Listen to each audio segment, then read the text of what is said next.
चलिए चलते हैं आज की वीडियो की ओर। आज का वीडियो भारतीय राज्यव्यवस्था का 13वां वीडियो है। अगर आप चैनल पे नए देख रहे हैं तो चैनल को सब्सक्राइब कर लें, या फेसबुक पेज पे देख रहे हैं तो फॉलो कर लें। चलिए देखते हैं पहला प्रश्न। पहला प्रश्न है, राष्ट्रपति द्वारा लोकसभा में आंग्ल भारतीय समुदाय के 2 सदस्यों को किस अनुच्छेद के तहत मनोनीत किया जाता है? यानी राष्ट्रपति द्वारा लोकसभा में आंग्ल भारतीय समुदाय के 2 सदस्यों को किस अनुच्छेद के तहत मनोनीत करता है?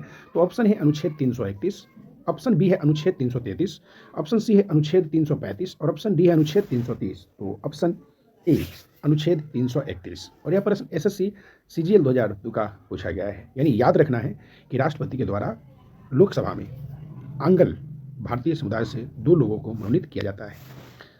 अगला प्रश्न है, लोकसभा में आंग्ल भारतीय समुदाय में 2 सदस्यों को मनोनीत करने की शक्ति किसके पास है? तो ऑप्शन ए अल्पसंख्यक आयोग, ऑप्शन बी है भारत के राष्ट्रपति, ऑप्शन सी है प्रधानमंत्री और ऑप्शन डी है भारत के उपराष्ट्रपति। तो ऑप्शन बी भारत के राष्ट्रपति के पास है, ऑप्शन बी। और यह प्रश्न यूपीपीसीएस 2012 का पूछा गया प्रश्न है। प्रश्न संख्या 3 है, लोकसभा में राज्यों को किस आधार पर सीटें आवंटित होती है? तो ऑप्शन ए है गरीबी, ऑप्शन बी भाषा, ऑप्शन सी जनसंख्या, ऑप्शन डी क्षेत्रफल। तो ऑप्शन सी जनसंख्या। और यह प्रश्न एसएससी स्टेनोग्राफर परीक्षा 2011 का पूछा गया प्रश्न है।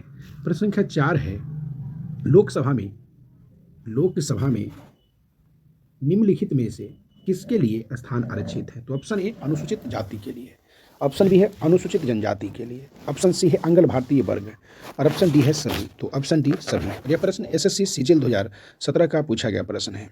प्रश्न संख्या 5 है, कौन सा राज्य सबसे अधिक प्रतिनिधि लोकसभा में भेजता है? तो option A Uttar Pradesh, option B Bihar, option C Madhya Pradesh और ऑप्शन डी पश्चिम बंगाल। तो ऑप्शन ए उत्तर प्रदेश। और यह प्रश्न एसएससी 2011 का पूछा गया प्रश्न है। प्रश्न संख्या 6, लोकसभा के निर्वाचन क्षेत्रों का सीमा निर्धारण पहली बार निम्नलिखित में से किस ईस्वी सन में किया गया था?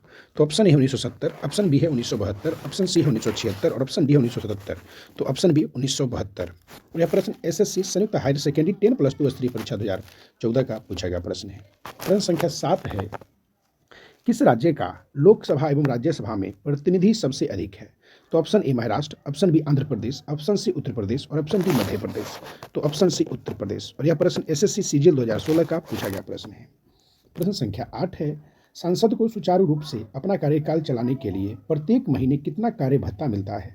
तो ऑप्शन ए 8,000, ऑप्शन बी 10,000 और ऑप्शन सी है 14,000 और ऑप्शन डी है 23,000। तो ऑप्शन डी 23,000। यह प्रश्न बीपीएससी 2013 का पूछा गया प्रश्न है। प्रश्न संख्या 9 है, लोकसभा सदस्य अपना त्याग पत्र किसको देता है? यानी लोकसभा के जो सदस्य होते हैं वो अपना त्याग पत्र किससे देगा? तो ऑप्शन ए है लोकसभा अध्यक्ष को, ऑप्शन बी है संसदीय मामलों में मंत्री को, ऑप्शन सी प्रधानमंत्री को और ऑप्शन डी राष्ट्रपति को। तो ऑप्शन ए लोकसभा अध्यक्ष को, यानी लोकसभा सदस्य अपना त्यागपत्र किसको देगा? लोकसभा अध्यक्ष को। और यह प्रश्न एसएससी संयुक्त स्नातक स्तरीय परीक्षा 2014 का पूछा गया प्रश्न है। प्रश्न संख्या 10 है, लोकसभा की बैठक की अंतिम तिथि तथा दूसरी बैठक की प्रथम तिथि के बीच कितने समय से अधिक का अंतराल नहीं होना चाहिए? तो ऑप्शन ए 3 माह, ऑप्शन बी 6 माह, ऑप्शन सी 1 माह और ऑप्शन डी 2 माह। तो ऑप्शन बी 6 माह। और यह प्रश्न एसएससी सीएचएसएल 2016 का पूछा गया प्रश्न है। प्रश्न संख्या 11 है, किस वर्ष से भूतपूर्व संसद सदस्यों के लिए पेंशन की व्यवस्था लागू की गई? तो option A 1971, option B 1975, option C 1976, option D 1978। तो ऑप्शन सी 1976। और यह प्रश्न एसएससी एमटीएस 2019 का पूछा गया प्रश्न है। प्रश्न संख्या 12 है, लोकसभा के कम से कम कितने सत्र बुलाए जाते हैं? यानी लोकसभा के कम से कम कितने सत्र बुलाए जाते हैं? तो ऑप्शन ए वर्ष में 3 बार, ऑप्शन बी वर्ष में 4 बार, ऑप्शन सी वर्ष में 1 बार, ऑप्शन डी वर्ष में 2 बार। तो ऑप्शन डी वर्ष में 2 बार। प्रश्न संख्या 13 है, लोकसभा में अनुसूचित जाति एवं अनुसूचित जनजाति के लिए सीटों का आरक्षण संविधान के किस अनुच्छेद में उपबंधित है? तो ऑप्शन ए अनुच्छेद 330, ऑप्शन बी अनुच्छेद 335, ऑप्शन सी अनुच्छेद 137, ऑप्शन डी अनुच्छेद 16। तो ऑप्शन ए अनुच्छेद 330। और यह प्रश्न आरआरबी एनटीपीसी 2016 का पूछा गया प्रश्न है। प्रश्न संख्या 14 है, निम्नलिखित में से कौन सा राज्य लोकसभा में अनुसूचित जनजातियों के सर्वाधिक प्रतिनिधि निर्वाचित करता है? तो option A Bihar, option B Madhya Pradesh, option C Maharashtra, option D Andhra Pradesh. तो ऑप्शन बी मध्य प्रदेश। प्रश्न संख्या 15 है, देश का वह संसदीय निर्वाचन क्षेत्र कौन सा है जिसकी सीमाएं 9 संसदीय निर्वाचन क्षेत्रों को स्पर्श करती है?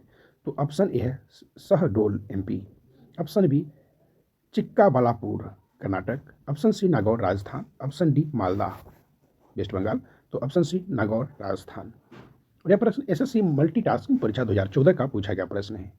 प्रश्न संख्या 16 है, निम्नलिखित यानी निम्नांकित राज्यों में से किसमें अनुसूचित जनजाति के लिए लोकसभा में स्थान आरक्षित नहीं है? तो ऑप्शन ए केरल तथा तमिलनाडु, ऑप्शन बी कर्नाटक तथा केरल, ऑप्शन सी तमिलनाडु तथा कर्नाटक, और उपयुक्त में से सभी, यानी ऑप्शन डी उपयुक्त में से सभी। तो आंसर हो जाएंगे उपयुक्त में से सभी। और यह प्रश्न आरआरबी एनटीपीसी 2016 का पूछा गया प्रश्न है। प्रश्न संख्या 17 है, किस लोकसभा में निर्वाचित महिला सांसदों की संख्या सबसे कम थी? तो ऑप्शन ए छठी लोकसभा, ऑप्शन बी पांचवी लोकसभा, ऑप्शन सी द्वितीय लोकसभा, और ऑप्शन डी प्रथम लोकसभा। तो ऑप्शन ए छठी लोकसभा। और यह प्रश्न एनडीए 2014 का पूछा गया प्रश्न है। प्रश्न संख्या 18 है, किस लोकसभा में निर्वाचित महिला सांसदों की संख्या सबसे अधिक थी? तो ऑप्शन ए 13वीं लोकसभा अध्यक्ष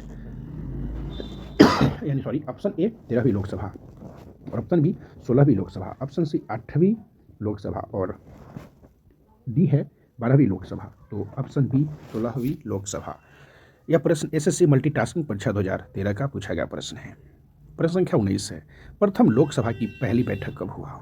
यानी लोकसभा की प्रथम बैठक। तो ए ऑप्शन ए है 16 अगस्त 1952, ऑप्शन बी है 17 मार्च 1952, ऑप्शन सी है 13 मार्च 1952, ऑप्शन डी है 22 अक्टूबर 1952।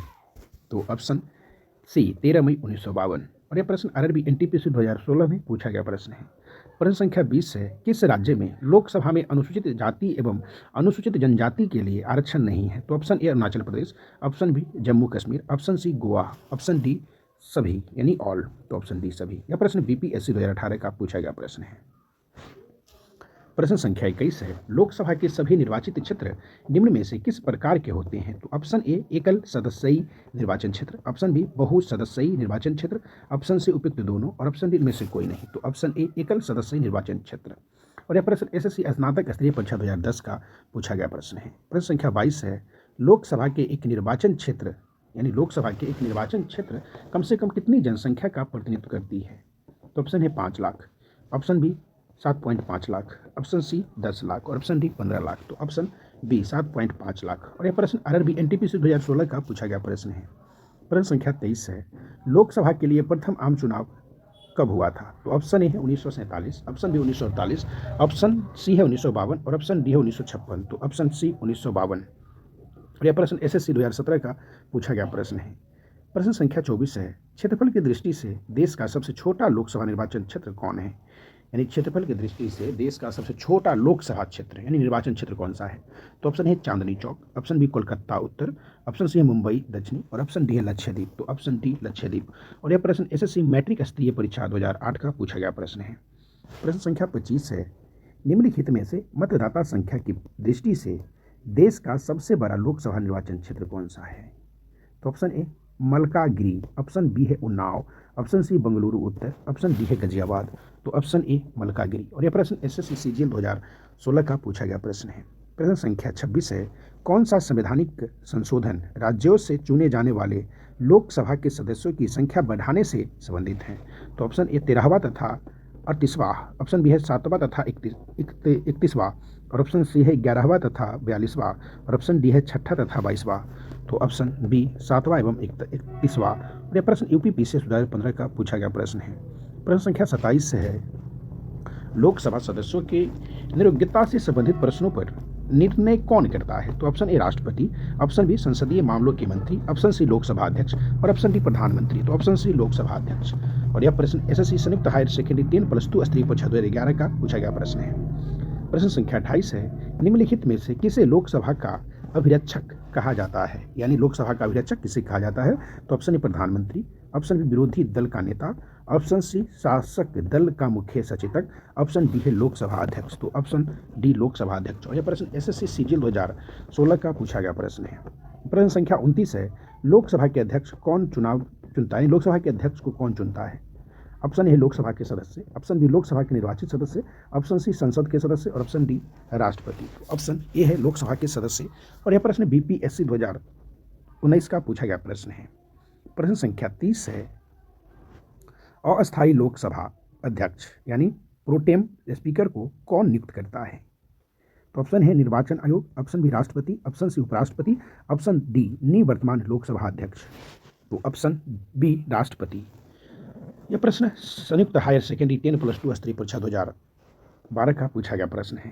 प्रश्न संख्या 31 है, लोकसभा का विघटन कौन करता है? तो ऑप्शन ए लोकसभा अध्यक्ष, ऑप्शन बी मंत्रिपरिषद, ऑप्शन सी राष्ट्रपति, ऑप्शन डी प्रधानमंत्री।